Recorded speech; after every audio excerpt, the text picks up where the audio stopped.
Last week was our first playoff game, and my plaque psoriasis was so itchy under all my gear. Sometimes just thinking about scratching could take me out of the moment. And then my doctor told me I could get clearer skin with a pill called Otezla. Otezla apremilast is a prescription medicine used to treat adult patients with plaque psoriasis for whom phototherapy or systemic therapy is appropriate. Otezla can help you get clearer skin after just 4 months. Okay, ready for the next game. Talking to my doctor about a pill was a total game changer. Don't use Otezla if you're allergic to it. Get medical help right away if you have trouble breathing or swallowing, swelling of the face, lips, tongue, throat, or arms. Severe diarrhea, nausea or vomiting, depression, suicidal thoughts, or weight loss can happen. Tell your doctor if any of these occur and if you have a history of depression or suicidal thoughts. Live in the moment. Ask your doctor about Otezla. Call 1-844-4-OTEZLA or visit Otezla.com for prescribing info about cost, and more. It's the Roger Stone Show on 77 WABC. Welcome back to the Roger Stone Show on this very special 4th of July weekend. We see a Democrat Party, in turmoil. If I don't say that, I get a dozen emails correcting me. In complete turmoil. It is literally minute to minute.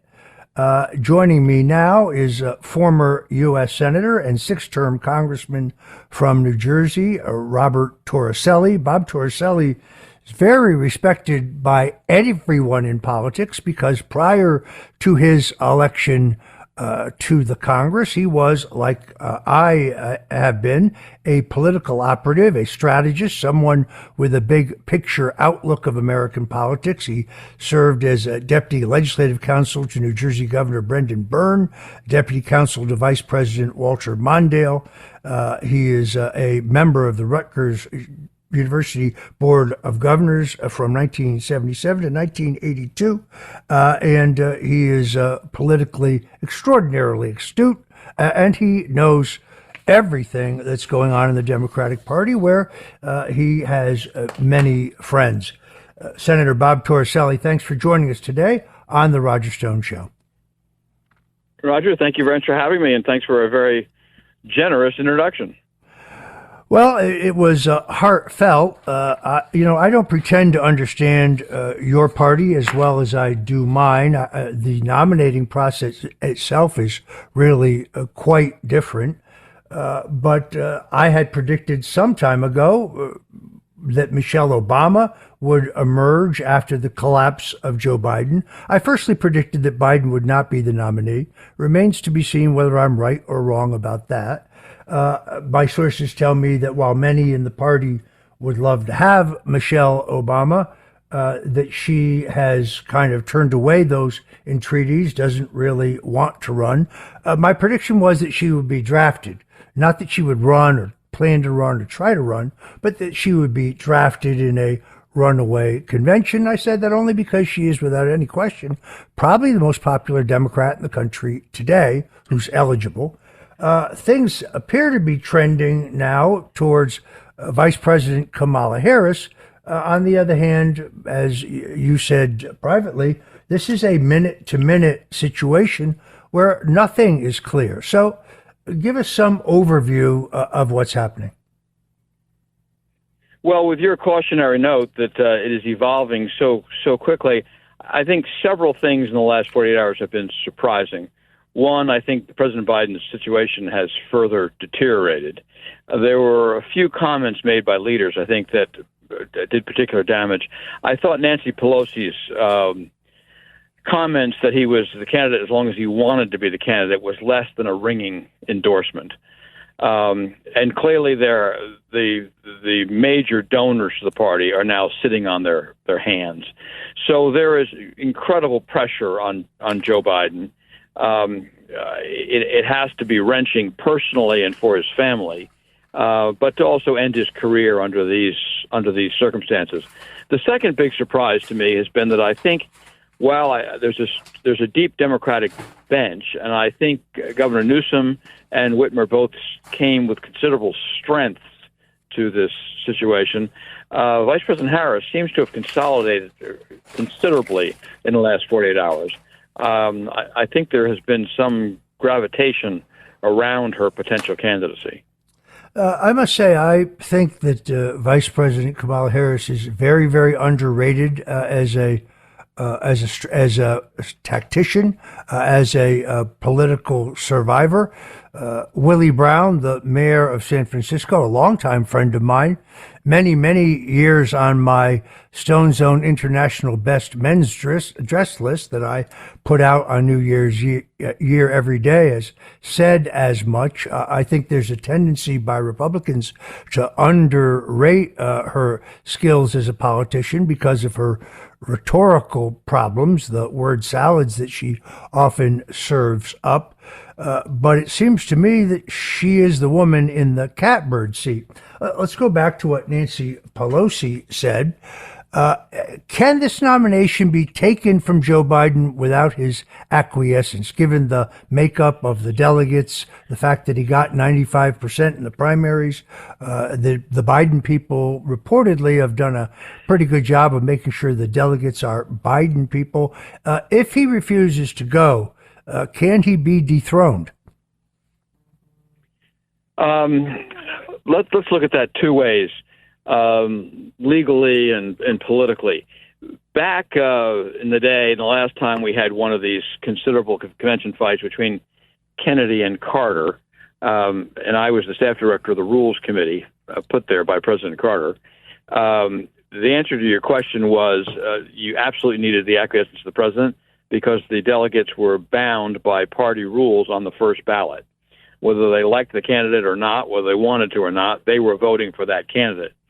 The rules have changed in one remarkable way. You are bound to that candidate unless a matter of conscience.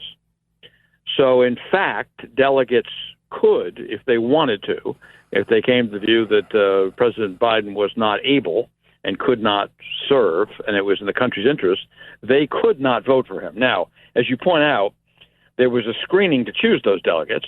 They were chosen by the Biden campaign. Many of them may be longtime loyalists. Some are just party activists. I wouldn't assume that if you put all of them to the test, they would all hold simply because they were put there by the Biden campaign, but many will. So legally, they could bolt for another candidate. Practically, I think it is very, very, very difficult. This is, in the end of the day, this is Joe Biden's decision. That is also my belief. I think he has to go willingly. I also know him to be extraordinarily stubborn. I don't obviously know him anywhere near as well as you do, but when I worked for Senator Arlen Specter, and Specter and Biden would also often take the Amtrak home, stopping first, of course, in Wilmington and then in Philadelphia, I got to see Joe Biden up front. It always struck me that although we were in the club car, he never tipped any of the porters who brought him coffee. But we'll put that aside. The makeup of this convention is extraordinarily interesting. Is my understanding that more than 50% of the delegates, slightly more, to the convention are non-white, and more than 30% are from the more liberal labor unions. What are the implications of that? Well, I think if the party actually opens the door to choosing a new candidate, there's a reason here to be extremely cautious. Any offending of the minority base of the Democratic Party would be fatal to any nominee. The base of the party is so dependent upon African American and Hispanic votes, which raises the issue of Vice President Harris. I think any decision to bypass her in favor of another candidate has just extraordinary risks. And it's not to say that half or a third or even a quarter of African Americans would desert the party. But in a constituency which routinely votes 90% for the Democratic nominee, if you lose 10%, 15%, it can be fatal. So I think any movement away from Vice President Harris has to be extremely careful. You talk about the donor class. I hear this more and more for some of my other contacts in the Democrat Party. Yes, I do have a few. But I'm hearing that the large donors, particularly the bundlers, have essentially zipped their wallets, that they're not prepared to step up. That and the fact that based on his appearance on the 4th of July, which interestingly enough, CNN domestically only showed clips of, but CNN International showed all of, actually, I think, did further damage to him. He seemed confused. He seemed he was almost incoherent at one point.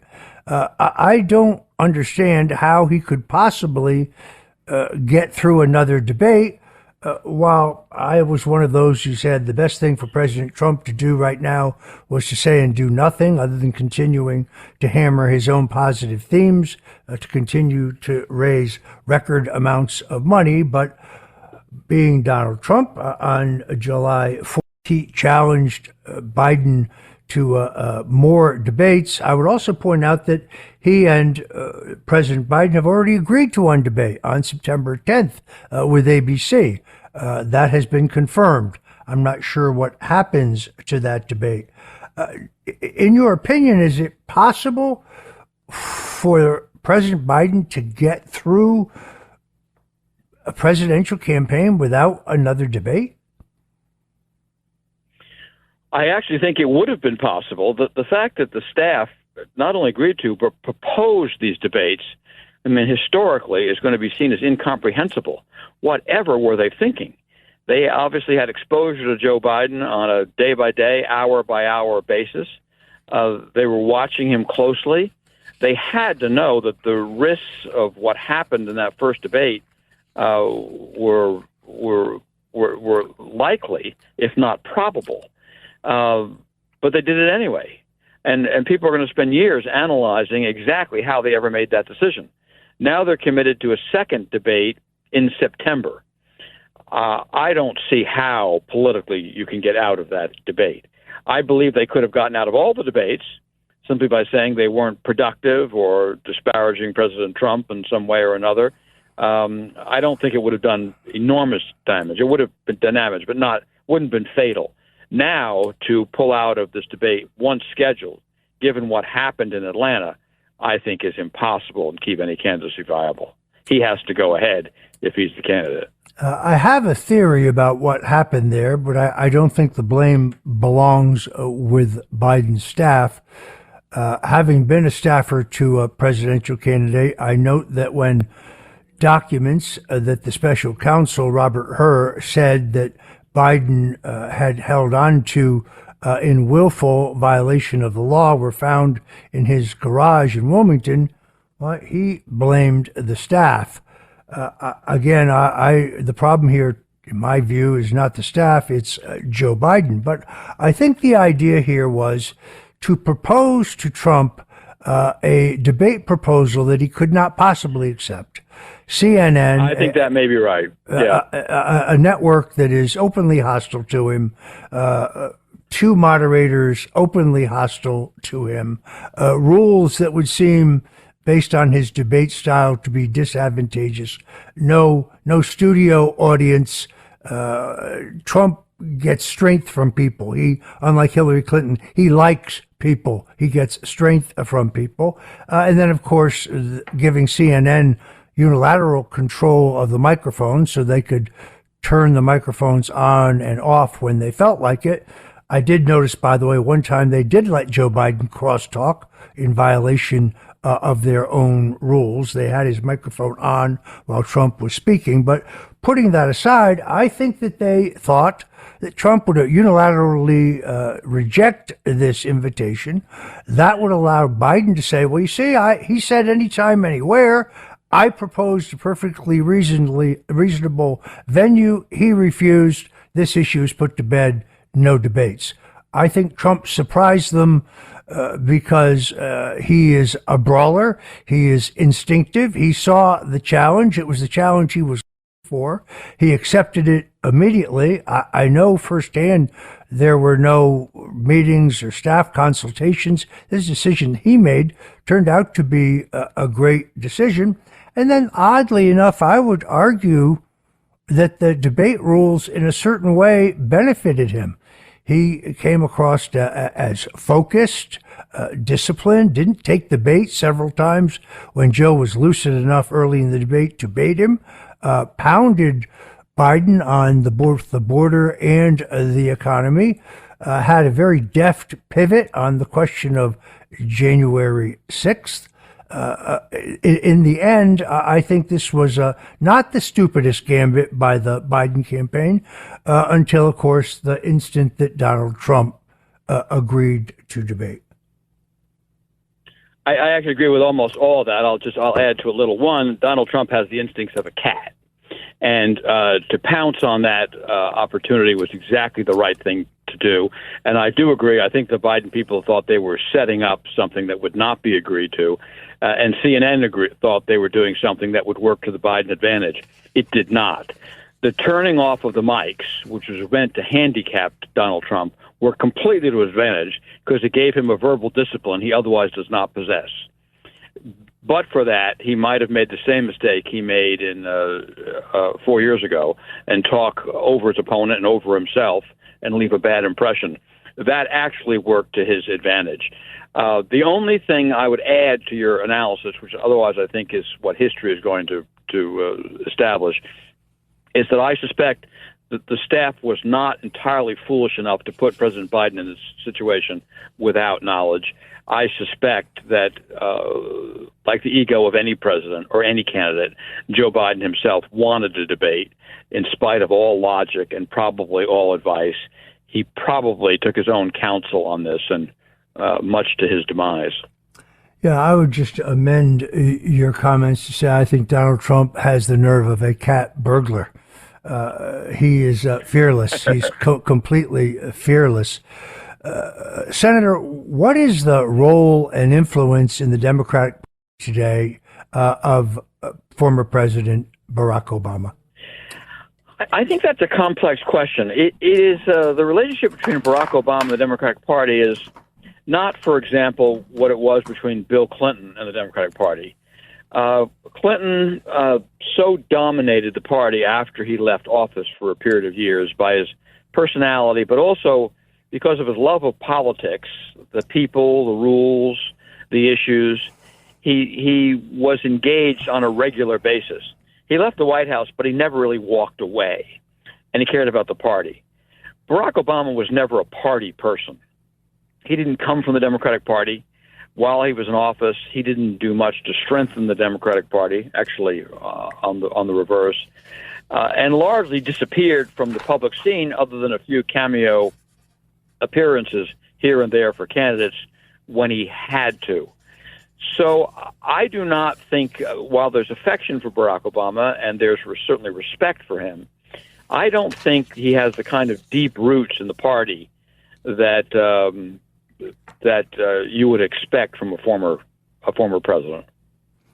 Certainly, he can still command enormous sums of money, and he remains. He can do that, and a crowd, and attention. He can do all that when he wants to, but to date, he has often not wanted to. He's on living a different life, and I don't, I don't know, but from watching what people tell me, it's also if you're getting at the point of where he would be with Joe Biden. I don't sense a great affection between the two of them any longer. I think there's some considerable strains there, particularly from the people around them. Well, of course, there's the famous quote, which everyone has heard, where where Barack Obama said, "Never underestimate Joe Biden's ability to F things up." And many of us are aware of that famous interview with Stephen Colbert, where Obama said how cool it would be if he could just hang out in his basement, in his sweats, with a microphone connected to the ear of whoever was his presidential successor, and essentially have a third term. There's not a conservative America hasn't watched that video. Folks, if you're just tuning in, this is the Roger Stone Show. I'm here with former Senator Robert Torricelli of the Garden State of New Jersey. And don't touch that dial because we'll be right back. It's the Roger Stone Show on 77 WABC. Welcome back, folks. If you're just tuning in, this is the Roger Stone Show here at 77 WABC. We are the crown jewel of AM radio, and I'm talking to Senator Bob Torricelli, six-term congressman, U.S. Senator from New Jersey, and we're talking about, among other things, the current situation in the Democratic Party. Senator, I kind of think Biden was in trouble before this debate based on his public performances. And I wonder, many Republicans now questioning, many Americans now questioning, whether he is a national security risk, whether we can have someone who appears to be in his current physical and mental condition with their finger on the nuclear button. There seems to be a disparity between his spokeswoman, who said that he has not had any medical examinations since his physical. He told the governors differently when he met with them. What are the national security implications here? A disabled president without full control of his physical or mental abilities, that's the history of the Wilson administration and the debacle that came out of Versailles, which jeopardized a generation. And then, of course, my favorite president of all time, Franklin Delano Roosevelt, who served the country so ably for so long. But you wonder those last couple of months at Yalta and the designing of the post-World War, how things might have been different if he had not been failing. I like Joe Biden personally. I've known him for 40 years. I served on the Foreign Relations Committee with him. I sat next to him on the committee for years. He's a fine man, but I like the country more than I like Joe Biden. And I care more about the country than I care about Joe Biden. And the country cannot have a disabled president. We simply cannot. There is too much going on in the world, the complexities of our economy, the challenges we have domestically, but mostly challenges with the Chinese and with the Russians and with the Iranians. It is a dangerous world, and somebody needs to be entirely focused on the situation at all times.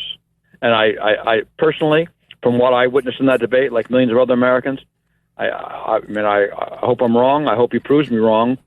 But there's a heavy burden right now on Joe Biden to prove that I am wrong. I don't see a man there who can meet those challenges.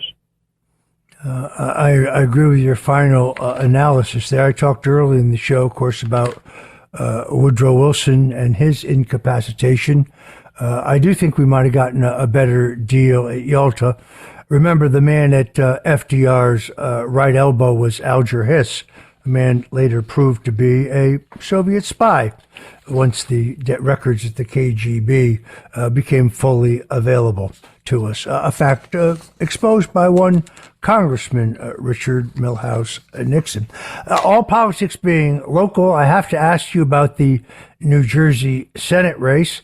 I remember the 1970 Connecticut Senate race in which Tom Dodd was a popular Democrat, had been disgraced in an ethics probe, insisted after being censured by the Senate on running for re-election, could not be nominated in his party, ran as an independent in a three-way race with Congressman Lowell Weicker from the Fairfield County District of Connecticut, the 4th District, and the Reverend Joe Duffy, who had beat the party organization as an anti-war candidate. And, of course, Lowell Weicker won that race in a three-way race as a Republican, I think with as little as 42% of the vote. Now, New Jersey Republicans are trying to say that this could happen again. They have nominated Curtis Bashaw, a businessman from South Jersey, who was not President Trump's choice for the nomination. The Democrats have, I guess you've chosen a member of Congress. How do you see this race? I kind of doubt, Dodd got 12% of the vote. I don't see Bob Menendez getting 12% of the vote or even 9% of the vote, but then I don't live in New Jersey and I'm pretty far removed from the situation. What do you think? I think it is unlikely that it is a Dodd, Connecticut situation. For one thing, Bob Menendez is not facing censure in the Senate. He is more likely to be headed to jail. He can threaten a third-party candidacy, and the polls are showing he might get 3% of the vote. But it is more likely he's going to be worried about incarceration. We'll know this week because it goes to the jury probably by midweek. But from what I was watching for the case, although it's always difficult to speculate on a criminal case when you're not in the courtroom, I cannot imagine him surviving this. The evidence is so overwhelming. His conduct is so egregious. It isn't just simply a question of violating laws for his own greed. He betrayed the country. The evidence is to be believed. So I don't think he presents any kind of viability of a third party. And Andy Kim is a good candidate. He was an able member of Congress. He's the right candidate at the right time. He's outside of the Democratic establishment, independent to a fault, smart, driven. I'm excited about his candidacy, and I think he'll be very strong. Although I will note the polls are closer than one might have imagined. I have not seen any polling on it, but in a state like New Jersey and the way it's been trending, I would think that the margin would not be such that Menendez could affect it, and that assumes that he remains as an independent candidate if he's convicted. I do think it's pretty despicable, as he has tried to blame his wife for everything that happened.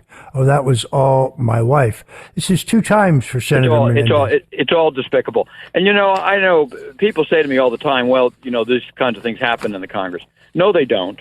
I was in the Congress for 20 years.